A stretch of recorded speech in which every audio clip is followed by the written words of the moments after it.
प्रभातखबर.com, विश्वास वही, रफ्तार नहीं।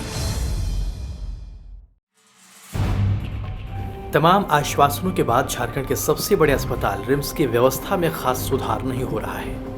यहाँ प्रतिदिन करीब 2000 मरीज ओपीडी में इलाज कराने आते हैं। वहीं वार्ड में भर्ती 1500 से करीब 1600 मरीजों का प्रतिदिन इलाज किया जाता है।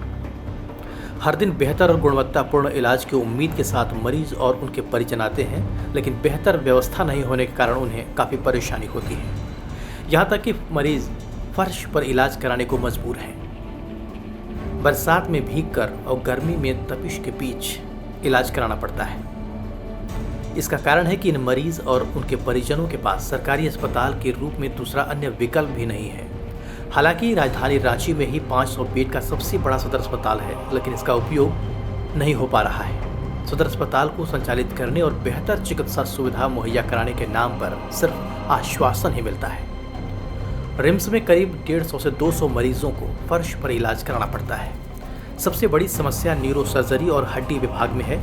यहाँ सालों भर मरीज फर्श पर अपना इलाज कराने को मजबूर हैं।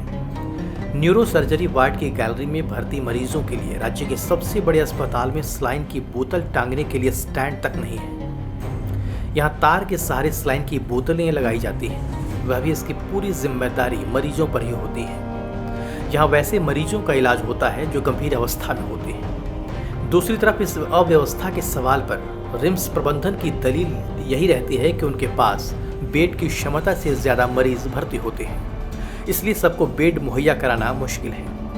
रिम्स में आए मरीजों को एम्स की तरह लौटाया नहीं जा सकता, इसलिए सबको भर्ती करनी पड़ती है। वहीं हड्डी विभाग का यह हाल यह है कि यहाँ ऑपरेशन के लिए मरीजों को करीब 6 महीनों तक फर्श और बेड भर्ती रहना पड़ता है। रिम्स निदेशक डॉक्टर कामेश्वर प्रसाद ने कहा कि अस्पताल में भर्ती मरीजों को बेड मिलना उनका अधिकार है। हम बेड उपलब्ध नहीं करा पा रहे हैं, यह हमारी कमी है। बेड उपलब्ध कराने को लेकर प्रयास किया जा रहा है। सदर अस्पताल में कुछ विभागों को शिफ्ट करने की बात चल रही थी, लेकिन यह संभव नहीं हो सका। रांची से राजीव पांडे की रिपोर्ट। प्रभातखबर.com, विश्वास वही, रफ्तार नहीं।